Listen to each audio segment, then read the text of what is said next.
चलिए देखिए जय, स्टार्ट करते हैं भाई इलेक्ट्रोस्टैटिक्स। पिछली क्लास का थोड़ा रिवीजन कर लेते हैं जब तक पुराने बच्चे जुड़ते हैं अभी। ओके, पढ़ो बेटा। इलेक्ट्रिक चार्ज, जय पढ़िए। Electric charge, Electric charge, the property of the material by which it exerts or experience electric and magnetic effect is called the electric charge. Example, first experience of seeing a spark or hearing a crackle when we take off in synthetic clothes. When we take Lightning in of the our sky during synthetic clothes, जब हम अपने synthetic कपड़ों को उतारते हैं तो हमें spark या हेयरिंग ऑफ क्रैकल मतलब चिटचिटाने की आवाज़ सुनाई देती है। सो ये किसको रिप्रेजेंट करता है? ये प्रेजेंस ऑफ इलेक्ट्रिक चार्ज को रिप्रेजेंट करता है। सेकेंड पार्ट पढ़ो बेटा। Lightning, lightning in the sky during lightning in the sky during thunderstorm due to electric discharge. हाँ, जब इलेक्ट्रिक डिस्चार्ज होता है बादलों के बीच में, है ना, तो लाइटनिंग क्रिएट हुआ करती है। क्लियर हो गया बेटा? पहला पार्ट क्लियर है। Yes, sir. सेकेंड पार्ट पढ़िए, electrostatics. Electrostatics, the branch of physics which deals with the study of charges at rest, static charges, the force, field, and the potential due to these charges is called electrostatic or static electricity. Next, important facts about charge. Important facts about charge. There are only two types of electric charge. Like charges repel, like charges attract each other. The unlike charges nullify cancel each other effect when they come in contact. Therefore, the charges are named as positive and negative by the American scientist Benjamin Franklin. Normally, the material are electrically neutral. They are far from the nucleus, so these electrons are Normally the loosely material bounded with the are nucleus. electrically neutral. They do not contain charge because their charges electron and protons and electron are exactly balanced. समझ में आया? ये लिखना था। Yes, sir. Next fifth point पढ़िए। The electron of the outermost orbit of an atom are far from the nucleus, so these electrons are loosely bounded with the nucleus and can be separated easily from the orbit by giving some energy. These electrons are then called free electrons. The body or atom can be charged positively by losing some of its electron and can be charged negatively by gaining electrons. The apparatus used to detect charge on a body is called gold leaf electroscope. An शुरुआत में electric ऐसा रहता charge है, जैसे इसको आप charge देते हो तो ये ऐसा हो जाता है। Next 8 Yes, point. sir. An electric charge can create electric field, magnetic field, and electromagnetic radiation when V is equals to zero. Only electric field. When V velocity is equals to constant, electric field and magnetic field. When V is not is equals to constant, then electric field, magnetic field, and electromagnetic radiation. Ninth, electric charge uniformly distributed on a uniform surface, but the charge density on a non-uniform surface is maximum on that point where the radius of the curve is minimum. Charge density is equals to sigma directly proportional to 1 by r. Yes, देखो बेटा, electric charge uniformly distribute on a uniform surface. ठीक है ना? Electric charge जो होता है, अगर आप किसी यूनिफॉर्म सरफेस को दोगे तो उस पर इवनली मतलब बराबर बराबर मात्रा में डिस्ट्रीब्यूट हो जाएगा। एग्ज़ाम्पल के लिए आपके पास मान लो बेटा ये कोई गोला है, ये कोई गोला मैंने आपके सामने बना दिया और आपने इस गोले में तार लगा करके, वायर लगा करके इसको इलेक्ट्रिक चार्ज दिया। कितना चार्ज दिया? Q coulomb. आपने क्यू चार्ज दिया तो बेटा ये जो चार्ज आएगा इसके ऊपर, मान लो आपने पॉजिटिव चार्ज दिया है, तो पूरा का पूरा चार्ज जो होगा इस पर यूनिफॉर्मली डिस्ट्रीब्यूट हो जाएगा। मतलब चार्ज डेंसिटी जो होगी सिग्मा,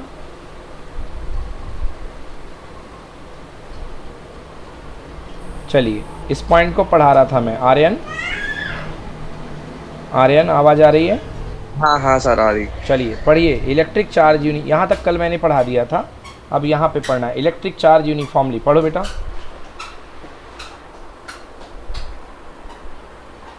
पढ़िए, electric charge Electric charge uniformly distribute on a uniform surface, but the charge density on a non-uniform surface is maximum on that point where the radius of curve is minimum.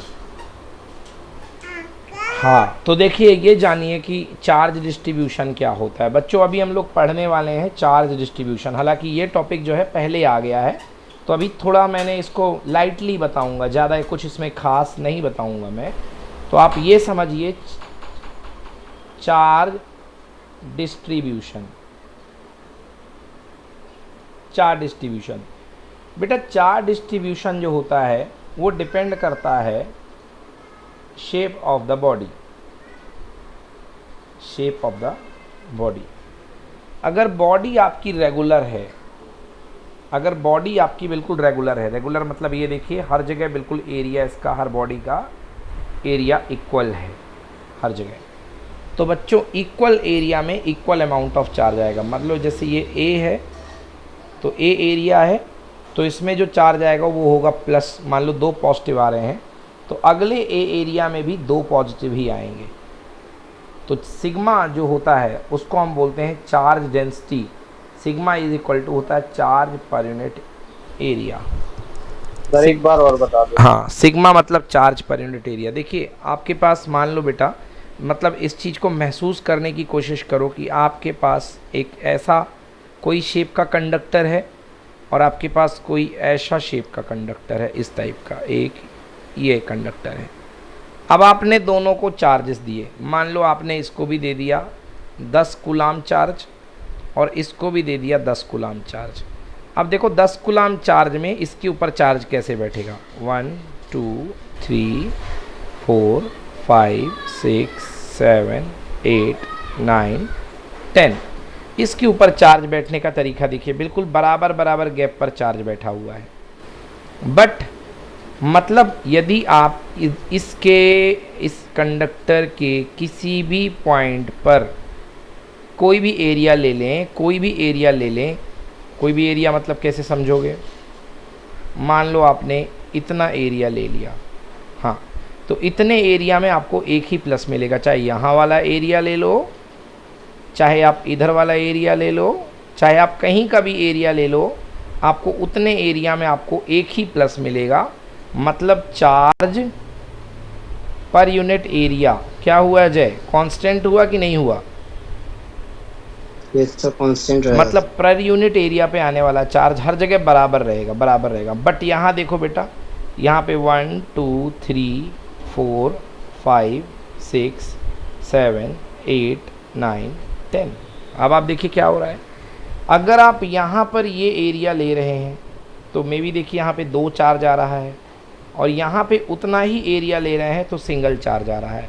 मतलब बताइए बेटा कहाँ पर charge density ज़्यादा है, reason ए में या reason B में? बोलो सर रीजन बी में। गलत, रीजन ए में। रीज़न ए में चार्ज डेंसिटी ज़्यादा है। तो बेटा ये चार्ज की अमाउंट पर यूनिट एरिया, इसको बोलते हैं चार्ज डेंसिटी। तो चार्ज डेंसिटी का मतलब क्या होता है फिजिक्स में, लिख लो कॉपी में, चार्ज डेंसिटी इक्वल टू होता है अमाउंट ऑफ चार्ज पर यूनिट एरिया। कौन सी charge density? Surface charge density. अभी बहुत काम बाकी है चार्ज डेंसिटी पर, फिलहाल सरफेस चार्ज डेंसिटी की बात कर रहा हूँ। तो charge density is equal to amount of charge पर unit area. Per unit area पर आने वाला charge is called charge density, इसको हम बोलते हैं चार्ज डेंसिटी। तो देखिए क्या कहने का मतलब है, मतलब ये है कि radius charge density, surface charge density को किससे शो करते हो बच्चों? सिग्मा से। लिख लो कॉपी में, sigma equal to amount of charge पर यूनिट एरिया।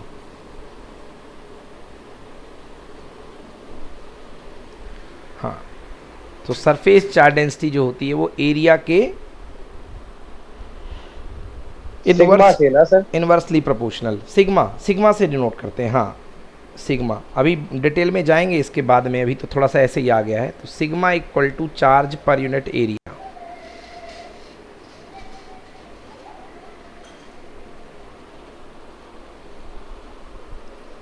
ठीक है,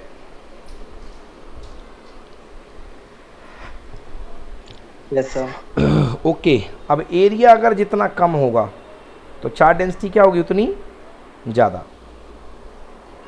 बोलो हाँ या ना। Yes sir. Yes sir. मतलब यदि एरिया कम एरिया होगा और उस पर क्यू चार्ज आया हुआ है तो चार्ज डेंसिटी क्या होगी, ज़्यादा। अगर क्यू को कांस्टेंट कर दिया सेम चार्ज के लिए, अगर एरिया कम है तो चार्ज डेंसिटी क्या होगी, ज़्यादा होगी। देखिए कैसे।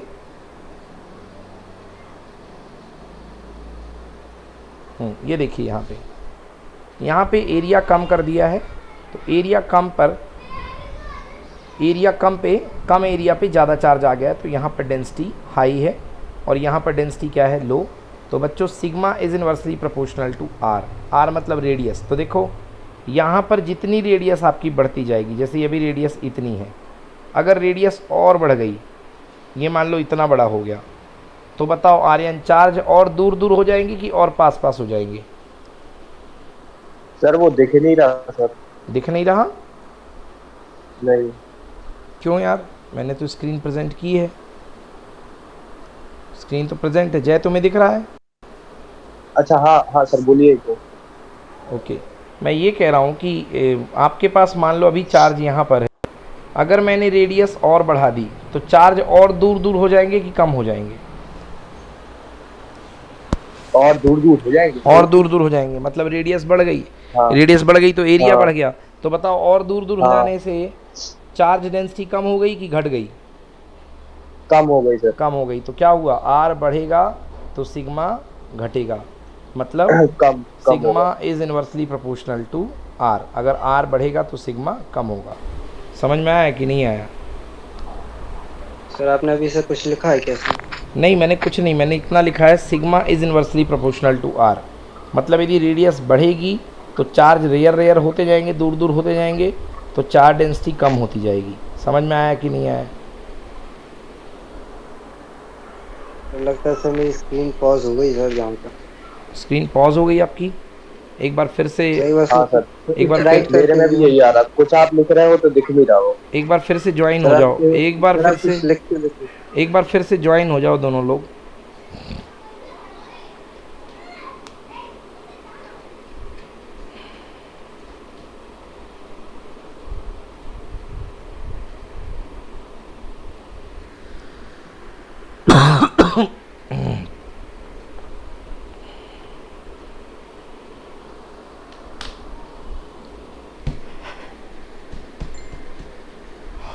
आगे आगे भाई। Yes sir. अब ठीक है। यस सर अब दिख रहा है सर। हाँ सर अब मूव हो रहा है सर पैन।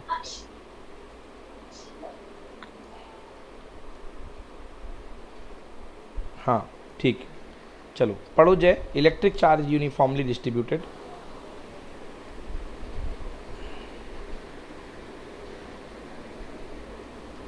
पढ़ो बेटा। Electric charge uniformly distributed on a uniform surface, but the charge density on a non-uniform surface is maximum on that point where the radius of curve is minimum. Charge density sigma is directly proportional to 1 by r. हाँ, inversely proportional to R. मतलब radius ज़्यादा होगी तो charge density क्या होगी, बोलो? अगर radius ज़्यादा होती जाएगी तो चार्ज डेंसिटी कम होती जाएगी, क्योंकि रेडियस ज़्यादा होगी तो एरिया बड़ा हो जाएगा, और एरिया बड़ा हो जाएगा तो चार्ज दूर दूर हो जाएंगे, तो चार्ज डेंसिटी क्या हो जाएगी, कम हो जाएगी। समझ में आया कि नहीं आया? क्लियर कहाँ नहीं हुआ पूछो। Yes, sir. आर्यन पढ़ो स्टेटमेंट फिर से। Electric charge uniformly distribute.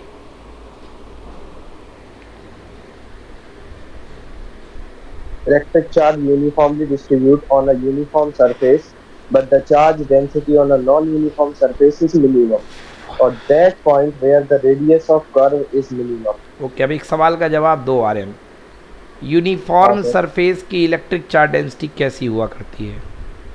बार बार बदलती रहती है कि कांस्टेंट होती है? यूनिफॉर्म सरफेस की, एक जैसी सरफेस की चार्ज डेंसिटी क्या होती है? Constant, हाँ, constant. वेरी गुड, बिल्कुल सही। जैसे ये अपनी यूनिफॉर्म सरफेस है तो हर यूनिट एरिया पे बिल्कुल फिक्स नंबर ऑफ प्लस आ रहा है, मतलब यूनिफॉर्म डेंसिटीज़ की चार्ज डेंसिटी कांस्टेंट है। लिखो बच्चों कॉपी में। लिखो, the charge density of a uniform surface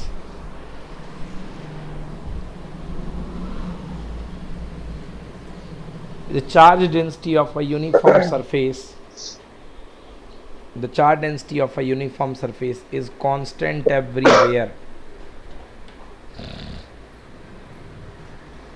The charge density of a uniform surface is constant everywhere. Uniform surface की जो चार्ज डेंसिटी होगी हर जगह कांस्टेंट होती है, कांस्टेंट एवरीवेयर, ठीक है ना। मगर नॉन लिखो, but in non uniform surface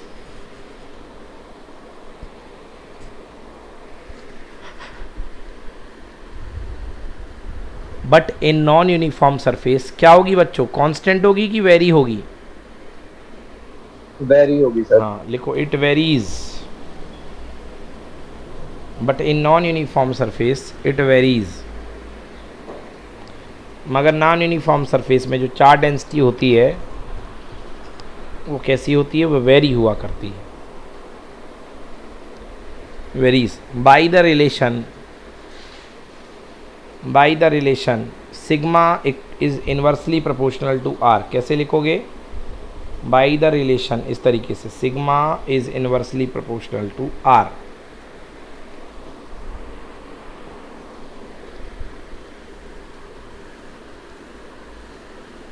ये रिलेशन समझ में आया कि नहीं आया?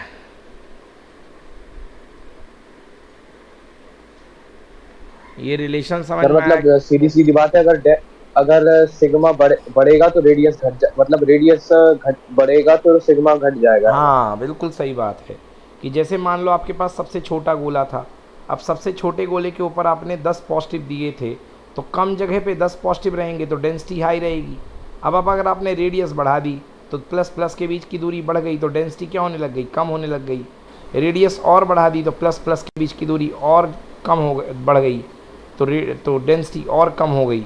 और जैसे जैसे आप रेडियस बढ़ाते जा रहे हो डेंसिटी क्या हो रही है, कम हो रही है। क्लियर हुआ कि नहीं हुआ? Yes sir. Yes sir. Okay, तो क्या लॉजिक बना बेटा, sigma is inversely proportional to R. अगर आर बढ़ेगा तो सिग्मा घटेगा। क्लियर है, बन जाएगा?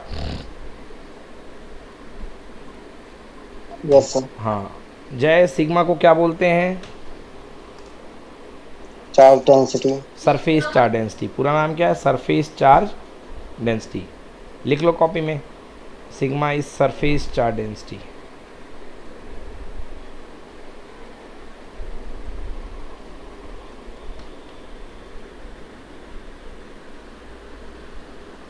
Sigma is surface charge density. Aryan sigma का फॉर्मूला बोलो।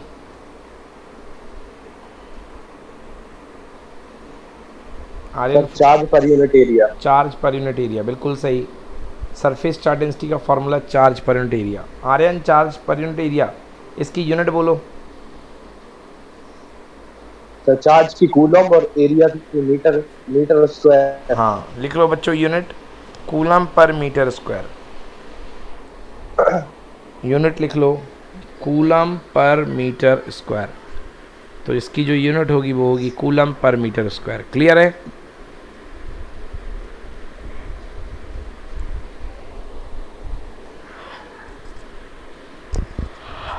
क्या है unit? Coulomb per metre square. Clear हुआ कि नहीं हुआ?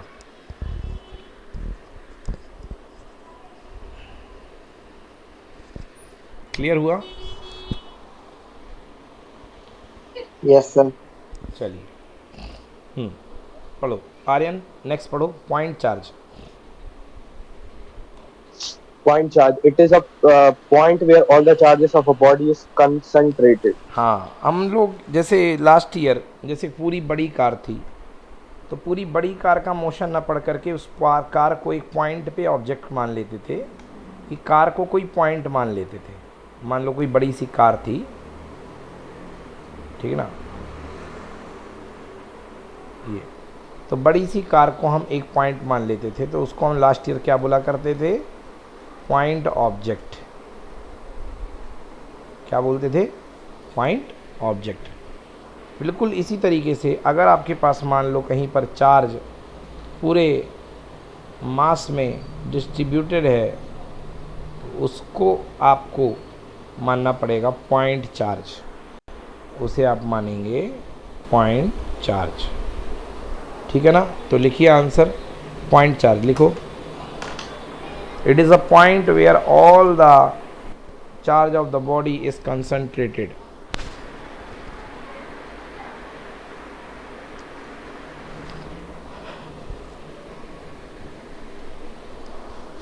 It is a point where all the charge of the body is concentrated, मतलब वो पॉइंट जहाँ पर पूरी बॉडी का चार्ज कंसंट्रेट माना जा सकता है उसको हम बोलते हैं point charge.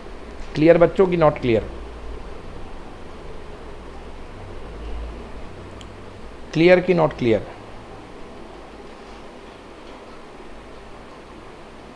Clear sir. Clear sir, clear. मतलब कंसंट्रेटेड मतलब इकट्ठा ना सर? हाँ, इकट्ठा उस पॉइंट पर, जैसे सेंटर ऑफ मास नहीं होता है, सेंटर ऑफ मास पे हम पूरी बॉडी का मास मानते हैं एक पॉइंट पर कि नहीं मानते? यस सर, हाँ। ऐसे ही पॉइंट चार्ज मतलब वो किसी बॉडी का वो पॉइंट जिस पर आप उसका पूरा का पूरा चार्ज सेंट्रलाइज मान सकते हो, उसको बोलते हैं पॉइंट चार्ज। क्लियर हुआ? क्लियर हुआ सभी लोग? Yes, बोले sir. ओके। जय क्लास में हो, सुन रहे हो? Yes sir. चलिए जय पढ़ो next. Conductor, insulator, semiconductor. Conductor, the material through which the electric charge and current can flow easily are called conductor. Example: all metal, human body, earth, etc. Insulator, the material which resists the flow of electric charge and current are called insulators. Example: wood, porcelain, plastic, etc. Semiconductor, the material which resists the flow of electric charge and current, but the value of their तो थोड़ा नीचे कर दीजिए।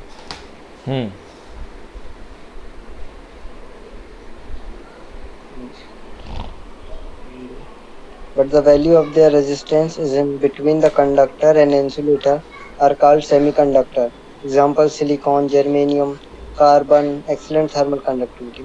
चलिए देखिए बच्चों, conductor का मतलब होता है ऐसे मटेरियल जिनमें फ्री इलेक्ट्रॉन पाए जाते हैं, और the material through which electric charge and current can flow, जिसमें से इलेक्ट्रॉन आसानी से चल सकते हैं, मूव कर सकते हैं, उन मटेरियल्स को हम बोलते हैं electric conductor. Example: metal, human body, earth. Insulator, ऐसे मटेरियल जो इलेक्ट्रॉन को चलने नहीं देते हैं, उसके चलने में दिक्कत लाते हैं, उसको रोकते हैं, ऐसे मटेरियल को हम इंसुलेटर बोलते हैं। Example: would. पोर्सेलिन एक मटेरियल होता है, प्लास्टिक तो जानते ही हो आप लोग, एटसेट्रा। देन थर्ड सेमीकंडक्टर, ये नया है आपके लिए बच्चों। कुछ ऐसे कंडक्टर होते हैं, ठीक है ना, जिनकी रजिस्टिविटी कंडक्टर और इंसुलेटर के बीच में होती है, या जिसका रेजिस्टेंस जो होता है वो कंडक्टर और इंसुलेटर के बीच में हुआ करता है। The materials which resist the flow of electric charge and current but the value of their resistance in between the conductor and insulator are called semiconductor. तो ऐसे कंडक्टर जिनका रेजिस्टेंस जो है वो कंडक्टर और इंसुलेटर के बीच में हुआ करता है, उनको अपन बोलते हैं सेमीकंडक्टर। Example: silicon, germanium. बोलो क्लियर हुआ? समझ में आया कि नहीं आया तीनों चीज़ें? कहिए बच्चों, कौन सा एक्सप्लेन कर दूं?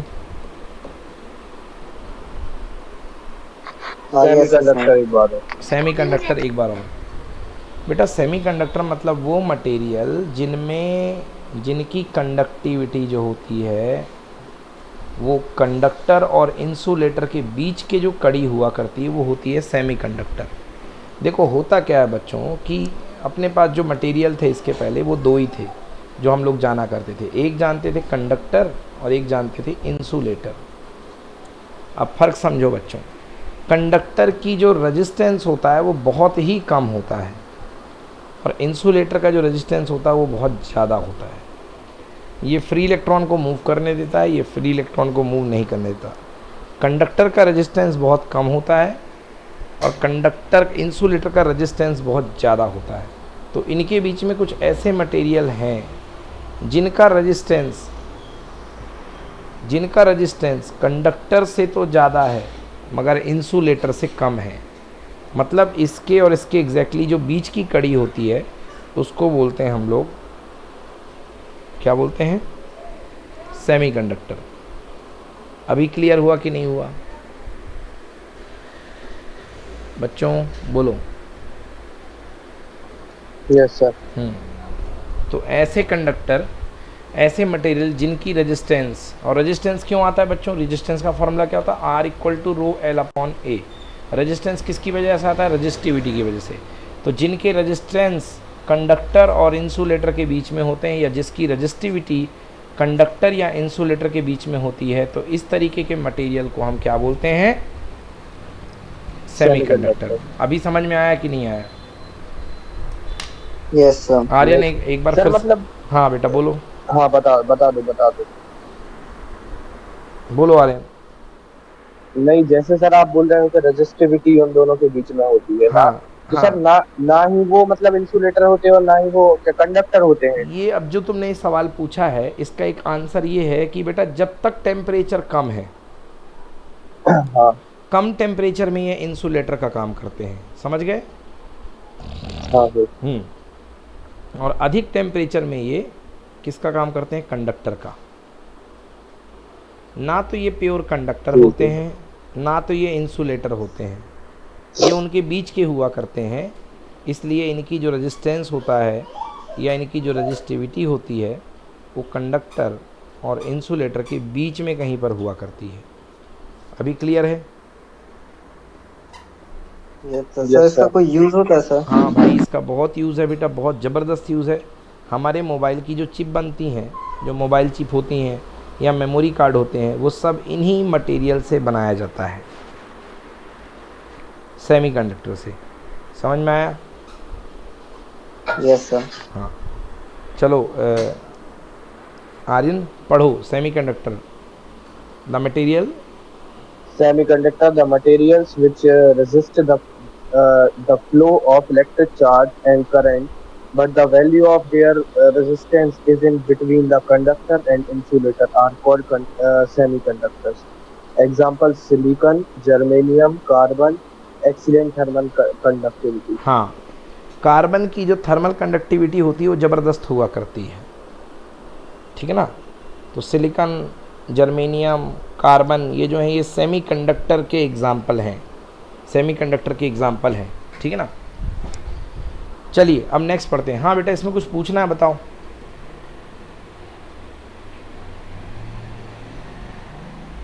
No sir. चलो नेक्स्ट पढ़ते हैं, प्रॉपर्टीज़ ऑफ इलेक्ट्रिक चार्ज। चलो पढ़ो आर्यन, पहला properties of electric charge. Properties of electric charge. Additivity of charges. Electric charge is a scalar quantity to the total charge of the system, is obtained simply by adding the different charges algebraically with proper sign according to their charge. Q equals to Q1 plus Q2 plus Qn. हाँ, मतलब किसी भी, मतलब जो total body का charge होता है वो एडिटिव होता है, और किसी बॉडी का टोटल चार्ज निकालने के लिए आप उन सभी चार्जेस को एल्जेब्रिकली ऐड कर सकते हो। ठीक उसी तरीके से जैसे मान लो आपने शर्ट पैंट पहन रखा है, तो आपके ऊपर वाली जेब में 20 रुपये हैं, आपकी दाईं जेब में, पेंट वाली जेब में 10 रुपये हैं, और आपकी बाईं जेब में 20 रुपये हैं, तो टोटल पैसे कितने हुए, 50। तो सबको आपने जोड़ दिया। उसी तरीके से एडिटिविटी ऑफ चार्ज का कंसेप्ट कहता है कि किसी बॉडी में जो टोटल चार्ज होता है वो अलग अलग इंडिविजुअल चार्जेस का क्या होता है, सम हुआ करता है। बोलो, क्लियर है सभी बच्चों को? यस बोलो या नो बोलो। Yes sir. हाँ, जय जय।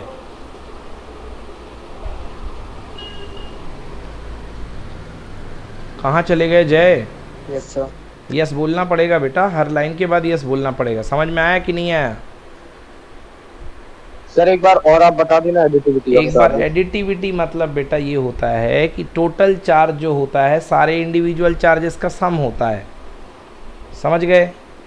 बस सीधे सीधे हाँ जोड़ना सर। है, मतलब किसी बॉडी पर जो टोटल चार्ज होगा वो इंडिविजुअल चार्जेस का क्या होगा, सम होगा। मतलब देख लो ये बॉडी में चार्ज बिखरे हुए हैं, Q1 है, Q2 है, Q3 है, Qn है, तो जो टोटल बॉडी का चार्ज आएगा वो सारे चार्जेस का क्या होगा, जोड़। क्लियर कि नॉट क्लियर? Yes sir. यानी Q equal to Q1 plus Q2 plus Qn, समझ गए कि नहीं समझे? हाँ सर। ओके, क्लियर है जय? Yes sir. चलो दूसरी बात करते हैं कि अच्छा ये बताओ बेटा, अभी ये ग्लास है, ये सिल्क है, मैंने ग्लास को सिल्क में रगड़ा नहीं है, ये भी न्यूट्रल है, ये भी न्यूट्रल है। जय बताओ ग्लास के ऊपर कितना चार्ज, सर जीरो। और सिल्क के ऊपर कितना चार्ज, सर जीरो। जीरो। मतलब रबिंग के पहले टोटल चार्ज कितना, zero plus zero equal to zero. Zero. अब रबिंग के बाद देखो, रब किया तो इलेक्ट्रॉन ग्लास से निकल करके सिल्क में चले गए, तो इलेक्ट्रॉनिक रॉड जो है, ग्लास रॉड क्या हो गई, कौन सा चार्ज हो गई इलेक्ट्रॉन के छोड़ने से, पॉजिटिवली कि नेगेटिवली? पॉजिटिव। पॉजिटिव। पॉजिटिवली। और सिल्क कैसा हो गया, नेगेटिवली। नेगेटिव। नेगेटिव। देखो इलेक्ट्रॉन कितने निकले, 5, तो एक ग्लास के पास कितने पॉजिटिव आ गए, सर 5। 5 ही पॉजिटिव आ गए। और इसके ऊपर निगेटिव जितना था, 5 इलेक्ट्रॉन चले गए, तो उसके ऊपर कितना, माइनस 5। -5। यदि इसको Q मान लोगे तो ये -Q होगा कि नहीं होगा? Yes sir. अरे जब 5 था तो -5 था, तो मेरे को यहाँ +5 और -5 इलेक्ट्रॉन लिखना था, बट यहाँ पे मैंने इसको माना +Q, तो ये कितना होगा, अगर इस पे +Q मानता हूँ तो इसको कितना मानना पड़ेगा मुझे, माइनस क्यू। -Q। अब चल रगड़ने के पहले टोटल चार्ज 0 था, रगड़ने के बाद टोटल करो दोनों का, कितना आएगा, जीरो ही आएगा सर। 0 ही आएगा। इसको क्या बोलेंगे, इस प्रॉपर्टी को क्या बोलेंगे, कंजर्वेशन ऑफ चार्ज। हाँ इसको बोलेंगे conservation of charge. Charge can neither be created nor be destroyed, charge can neither be created, हाँ ये आइदर लिखा बेटा, इसको एन लगा लेना। Charge can neither be created nor be destroyed, it can only transferred from one body to the another body, it can transferred from one body to the another body, समझ गए ना? बाई sir ये notes copy में लिख के जाए ना? हाँ आप लिखते जाओ, स्कूल को दिखाने के लिए लिखते जाओ, कोई दिक्कत नहीं है, ठीक ना? It can transferred from another one body to the another body. तो मेरे को ये बताओ आर्यन कि ये जो चार्ज एक बॉडी से दूसरे बॉडी में ट्रांसफ़र होंगे, इनके चार्ज के ट्रांसफ़र होने का माध्यम क्या है, कौन है जो चार्ज को ट्रांसफ़र करेगा? सर मैटर होगा ना? नहीं भाई, इनके चार्ज के ट्रांसफ़र होने में लाने ले जाने का काम कौन करेगा, इलेक्ट्रॉन करेगा। इलेक्ट्रॉन। हाँ इलेक्ट्रॉन। हाँ, तो यहाँ पे लिख भी सकते हो, charge can transferred from one body to another body with the means of electron, किसकी सहायता से, इलेक्ट्रॉन की सहायता से। समझ में आया? Yes sir. Charge can neither be created nor be destroyed, it can only be transferred from one body to another body. Charge को एक बॉडी से दूसरे बॉडी में ट्रांसफ़र किया जा सकता है, किसकी सहायता से, इलेक्ट्रॉन की सहायता से, with the means of electron, with the means of electron. समझे कि नहीं समझे? Yes sir. ओके, इसलिए टोटल चार्ज कंजर्व रहेगा। जैसे यहाँ पे जो सिस्टम बना है, इसका बिफोर चार्ज कितना था, 0, और आफ्टर चार्ज कितना है, 0। समझ गए ना? हाँ, तो किसी सिस्टम का चार्ज क्या होता है, कंजर्व। क्या होता है, कंजर्व। हाँ लिख लो कॉपी में बच्चों, लिखो the total charge of an isolated system is conserved. Isolated मतलब जिसमें बाहर से कोई आ ना सके और अंदर से कोई बाहर जा ना सके, उसको बोलते हैं आइसोलेटेड। लिखो द टोटल चार्ज, लिखो द टोटल चार्ज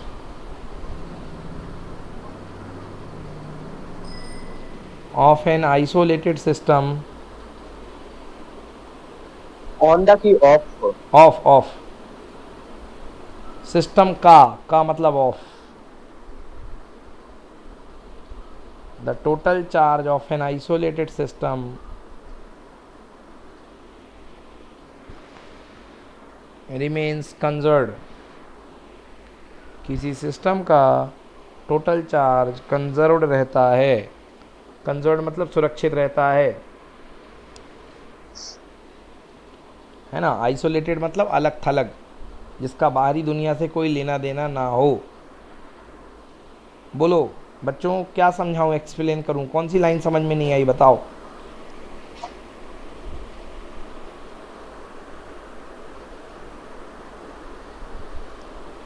क्या हो गया, सो गए क्या? आ गई सर। चलो नहीं आ गई सर। आगे इसमें चलो अगला लिखो बच्चों। अगली प्रॉपर्टी लिखो, quantization of charge. Quantization of charge. हाँ पढ़िए आर्यन, क्वांटाइजेशन ऑफ चार्ज क्या होता है, क्या बताया था? पहले तो ये बताओ, पढ़ो मत, पहले ये बताओ मैंने क्लास में क्या बताया था क्वांटाइजेशन ऑफ चार्ज का मतलब। सर जो इलेक्ट्रिक चार्ज रहेगा कोई भी बॉडी पे, हाँ पूरा नाम जोड़ दो, वो टोटल द हाँ टोटल हाँ जो charge total on any body is. On a body is a integral multiple होगा वो सर। किसका? इलेक्ट्रॉन का। इलेक्ट्रॉन के चार्ज का। इलेक्ट इलेक्ट्रॉन चार्ज के का, हाँ चार्ज का। इलेक्ट्रॉन का चार्ज क्या होता है? चार्ज का। ई। क्या होता है? ई। ई तो ई किसी भी बॉडी पर जो टोटल चार्ज होता है, किसी भी बॉडी पर जो टोटल चार्ज होता है, वो इलेक्ट्रॉन के चार्ज का क्या होता है? मल्टीपल। कौन सा मल्टीपल? Integral multiple. इंटीग्रल मतलब 1 electron, 2 electron, 3 electron, 4 electron, 5 electron. जय समझ में आया कि नहीं आया? -1 भी तो हो सकता है ना सर। हाँ बेटा, -1 इलेक्ट्रॉन माइनस भी -2। होगा। अगर बॉडी लेगी तो माइनस में होगा, अगर बॉडी देगी तो प्लस में होगा। जय ठीक है समझो। सर। ये फिर आगे से जय देखो, एक्सप्लेन कर रहा हूँ। हाँ स्क्रीन दिख रही बेटा? दिख रही यस स्क्रीन? सर। ओके। ये मान लो जय, Yes, ये sir. बॉडी ए है और ये बॉडी बी। बोलो यस।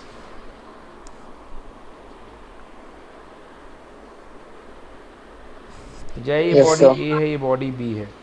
शुरुआत में ये बॉडी न्यूट्रल थी, मतलब number of electron equal to number of proton, and इसमें भी number of electron equal to number of proton. बोलो हाँ या ना? Number of proton. क्लियर है? Yes sir. अब यहाँ से इसके आउटर मोस्ट ऑर्बिट से 1 इलेक्ट्रॉन चला गया Yes, इसके sir. ऊपर। इससे निकल करके 1 इलेक्ट्रॉन इसके ऊपर चला गया। बोलो यस और no? Yes sir.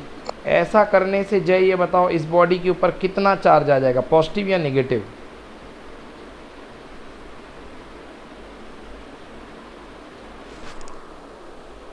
Sir negative. Negative कितना?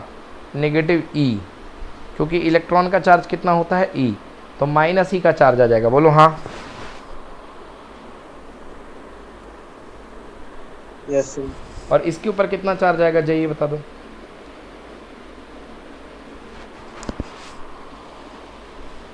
पॉजिटिव ई। वेरी गुड बेटा, पॉजिटिव ई। अब ये बताओ जय, अगर 1 इलेक्ट्रॉन और निकल करके चला गया इस बॉडी पे, तब इसका चार्ज नया वाला कितना हो गया? बोलो। -2e। वेरी गुड बच्चे, बिल्कुल सही। और इसका चार्ज बोलो कितना हो गया? +2e।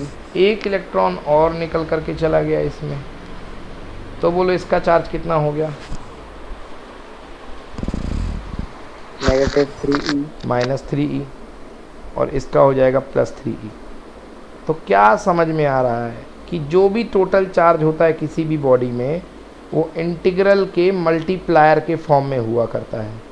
मतलब बेसिक चार्ज यूनिट क्या हुई? इलेक्ट्रॉन का चार्ज ई, और टोटल जितना भी चार्ज आएगा वो ई का कुछ ना कुछ गुना होगा। 1 गुना, 2 गुना, 3 गुना, 4 गुना, 5 गुना। अगर अब बॉडी अगर नेगेटिव चार्ज एक्वायर कर रही है, मतलब इलेक्ट्रॉन ले रही है, तो उसके ऊपर जो चार्ज आएगा वो क्या होगा? Q = -ne। और अगर दे रही है तो उसके ऊपर जो आएगा वो चार्ज कितना आएगा? Q = +ne। दोनों को मर्ज कर दो तो आ जाएगा Q equal to plus minus n e. बोलो समझ में आया कि नहीं आया?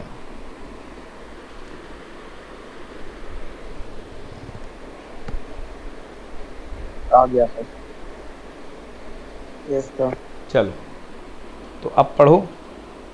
हाँ पढ़ो जय, quantization of charge. The electric charge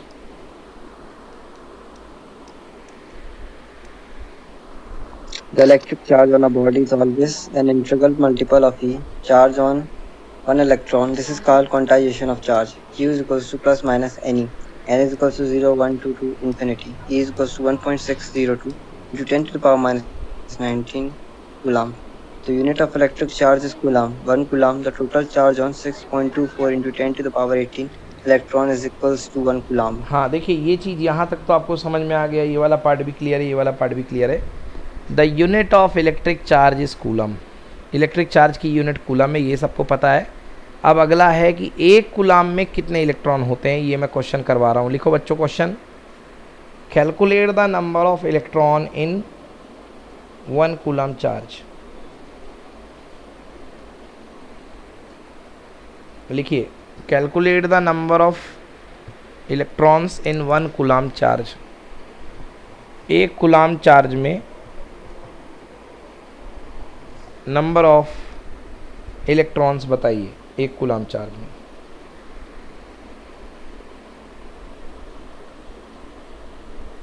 चलो देखो बच्चों, फॉर्मूला क्या सीखा अपन ने? Q इक्वल टू कितना हो गया? Ne। बोलो हाँ, सीखा ना? Yes sir, yes sir. Okay अब Q मतलब 1 कूलम, तो यहाँ 1 कर दो, N की जगह N और E की जगह 1.6 इंटू 10 की पावर माइनस 19 कूलम। बोलो यस और नो?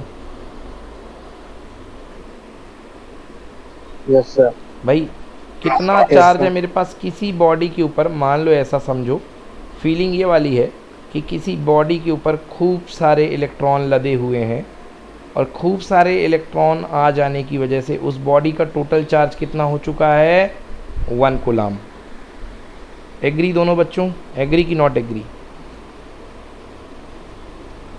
Yes sir. हाँ एग्री 1 कूलम। अब सवाल है कि मैंने पूछा है कि ये बताओ कि इस बॉडी को 1 कूलम के चार्ज पे लाने के लिए आपने इस बॉडी को कितने इलेक्ट्रॉन दिए होंगे? बोलो देने पड़ेंगे कि नहीं देने पड़ेंगे?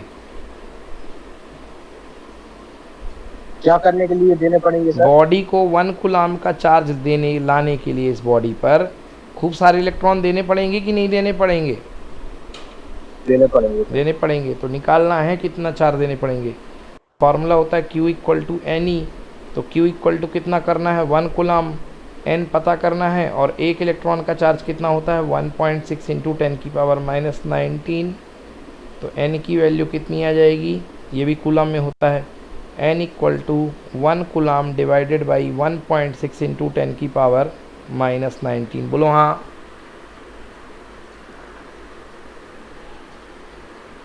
क्लियर की नॉट क्लियर? क्लियर हुआ? हाँ। ओके देखो बेटा आर्यन, ये कूलाम से कूलाम क्या हो गया? कैंसिल। और 10 की पावर माइनस 19 ऊपर जा कर के क्या बनेगा? 10 की पावर प्लस 19 और नीचे आ जाएगा 1.6 इंटू कुछ नहीं 1.6 बनेगा। एक काम करो बेटा, डेसिमल ब्रेक करोगे तो ऊपर क्या आ जाएगा? 10 आ जाएगा कि नहीं आ जाएगा? 10 to the power 10। हाँ 10 की पावर 20 बन जाएगा। तो हाँ तो एक काम करो, उससे 10 100 उठा लो, 10 की पावर 2 उठा लो, तो यहाँ क्या बन गया? 18 10 की पावर। बोलो हाँ। हाँ सर। और बटे 16, 16 से 100 का डिवाइड करो, कितना आएगा? 6.25 इंटू 10 की पावर 18 इलेक्ट्रॉन। देख लो कितनी बड़ी क्वांटिटी है 1 कूलम। 1 कूलम इतना बड़ा चार्ज होता है। कितने लग रहे हैं? 6.25 इंटू 10 की पावर 18 इलेक्ट्रॉन। जब इतने चार्ज दे दोगे तब कोई चीज़ 1 कूलम से चार्ज कहलाएगी, जब इतने इलेक्ट्रॉन दे दोगे। समझ में आया? Yes sir. नोट करो। क्वेश्चन क्या था? Calculate the number of electrons in 1 coulomb charge. Question note करो। तो सर फाइंड अपन को एन करना था मतलब। एन, एन फाइंड करना था, एन। ये समझ नहीं आया सर, एन क्यों किया। एन क्यों किया ये बताओ मेरे को जय आर्यन। तो मैं ऐसे ही इसको इलेक्ट्रॉन देते जाओगे एक एक करके, जैसे बॉडी ये न्यूट्रल थी तो एक इलेक्ट्रॉन दोगे तो उसके ऊपर कितना चार्ज आएगा, 1 ही आएगा, हाँ या ना। हाँ सर। दूसरा इलेक्ट्रॉन दोगे तो उसके ऊपर टोटल चार्ज कितना हो जाएगा, 2e। हाँ। तीसरा इलेक्ट्रॉन दोगे तो कितना होगा, 3e। अच्छा तो ये इंटीग्रल है ना। इंटीग्रल है। ऐसे देते देते देते देते एक समय चार्ज पहुंच गया 1 कूलाम। कितना पहुंच गया, हाँ सर, 1 1 कूलाम। तो 1 कूलाम में मान लिया कितने इलेक्ट्रॉन खिलाया आपने इसको, n इलेक्ट्रॉन। हाँ सर। तो 1 coulomb charge equal to n into एक इलेक्ट्रॉन का चार्ज क्या होता है, 1.6 into 10 to the power minus 9 coulomb होता है। हाँ हाँ सर। तो हो गया, सॉल्व कर दो इसको, कूलाम से कूलाम कैंसिल कर दिया। मतलब एन एन तक पहुंचने जब 1 कूलम तक पहुंच गया तो उसमें अपन को फाइंड करना है कि एन की वैल्यू क्या होगी, है ना। हाँ, n मतलब इतने इलेक्ट्रॉन देने पड़े होंगे, n कितनी होगी। मतलब एक कूलम तक पहुंचने के लिए हमें कितने एन देने पड़ेंगे, यही ना, कितने इलेक्ट्रॉन देने पड़ेंगे। हाँ हाँ, यही यही बताया गया है कि एक कूलाम चार्ज से चार्ज करने के लिए इसको अपन को कितने इलेक्ट्रॉन देने पड़ेंगे।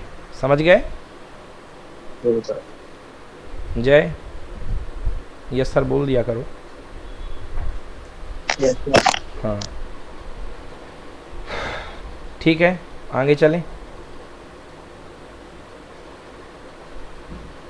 Yes sir. अब देखो, ये देखो ये लिखा है 1 कूलाम। पढ़ो आर्यन, 1 कूलाम क्या होता है। 1 coulomb the total charge on 6.24 into 10 to the power minus 18 electrons is minus equal to 18 1 नहीं है बेटा, प्लस 18 है। हाँ 18 electron 6.24 into 10 to the power 18 electrons is equals to 1 coulomb. हाँ यही मैंने करवाया है कि कितने इलेक्ट्रॉन पे 6.24 कर लो इसको, मतलब 6.24 इंटू 10 की पावर 18 इलेक्ट्रॉन मिलकर के जो चार्ज बनाते हैं वो कितना होता है, 1 कूलम। समझ गए। Yes sir.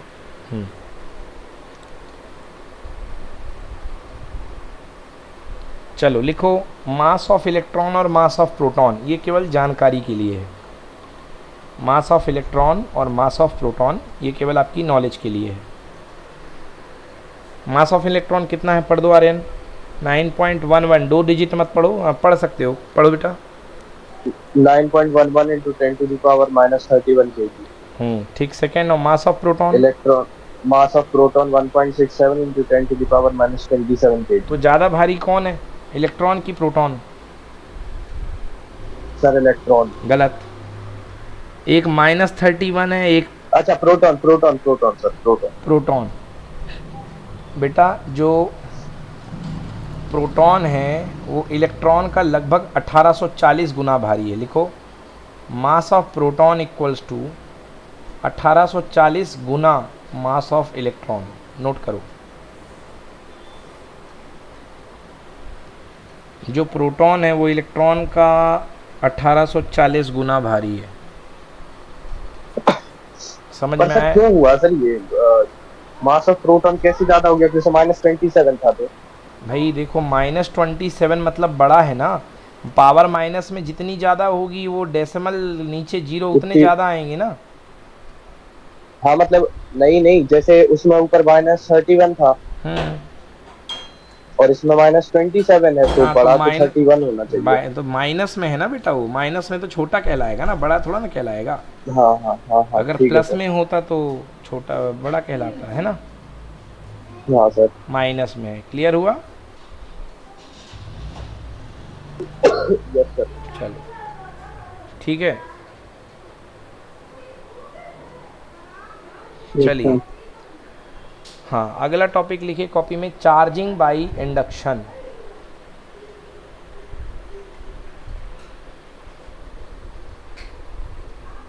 Charging by induction क्या होता है, इंडक्शन का मतलब बताओ भाई। विद टच या without touch. Without touch. Without touch, अपनी बात दूसरों तक पहुंचा देना without touch, that is called induction. Clear हुआ। क्लियर हुआ कि नहीं हुआ? Yes, sir. ओके, देखो कैसे करना है बेटा।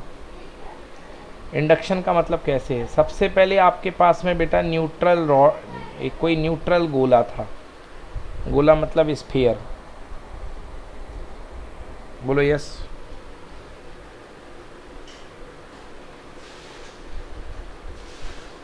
Yes sir.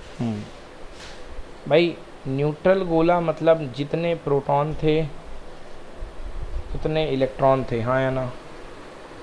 Yes sir. मतलब प्रोटॉन मतलब जितने पॉजिटिव पार्ट था, जितने पॉजिटिव Yes, पार्टिकल थे उतने ही नेगेटिव पार्टिकल थे, बोलो यस। Yes sir. आप एक पॉजिटिवली चार्ज रॉड लेकर के Yes, आते sir. हो, एक पॉजिटिवली चार्ज रॉड, ये जो आपको दिखाई दे रही है पॉजिटिवली चार्ज रॉड लेके आते हो और उस गोले के पास में रखोगे पॉजिटिवली चार्ज रॉड, तो क्या होगा आर्यन?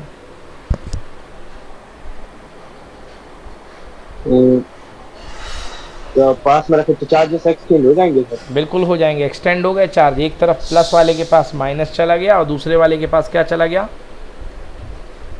प्लस। प्लस चला गया। प्लस चला गया। अब हमने क्या किया कि ये जो दूसरा वाला पार्ट था इसको हमने कर दिया ग्राउंड। हाँ सर। ग्राउंड कर दिया तो पूरा का पूरा पॉजिटिव चार्ज कहाँ चला गया?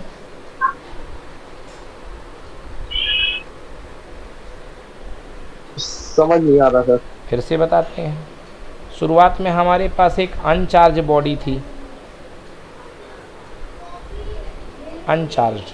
अनचार्ज का मतलब जितने प्रोटॉन उतने इलेक्ट्रॉन। न्यूट्रल, यार न्यूट्रल को अनचार्ज नहीं बोल सकते हो, क्या कर रहे हो यार? हेलो, बोल सकते सर। हाँ तो रिप्लाई तो करो, क्या लगे हो, मोबाइल में लगे हो क्या? नहीं सर। हाँ तो भैया न्यूट्रल बॉडी थी। जय चुप नहीं रहना, मना है चुप रहना।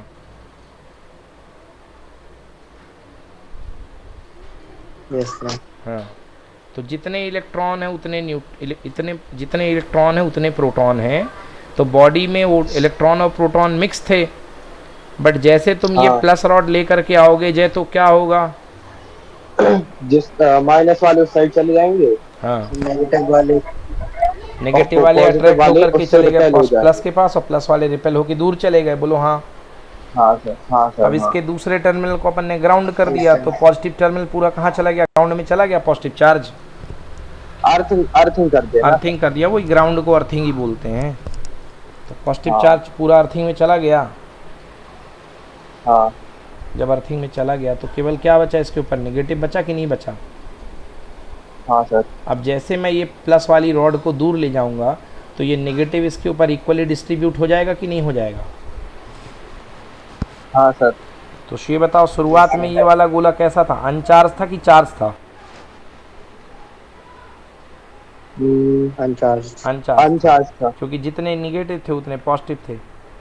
बाद में देखो इंडक्शन की वजह से ये कैसा हुआ? अनचार्ज हो गया कि चार्ज हो गया?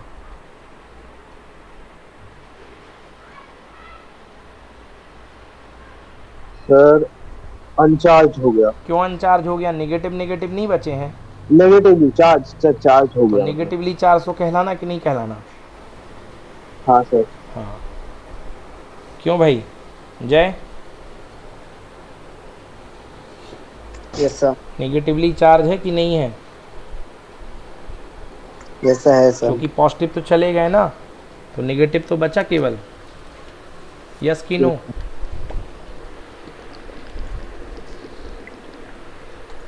Yes, yes sir. Sir. Yes sir. तो ये हो गया। पढ़ो Jay, charging by induction. Charging by induction method first using a ground connection. A positively charged rod is brought near a neutral metal sphere and polarizing it. The sphere is grounded, allowing electrons to be attracted from the earth. Third, the ground connection is broken.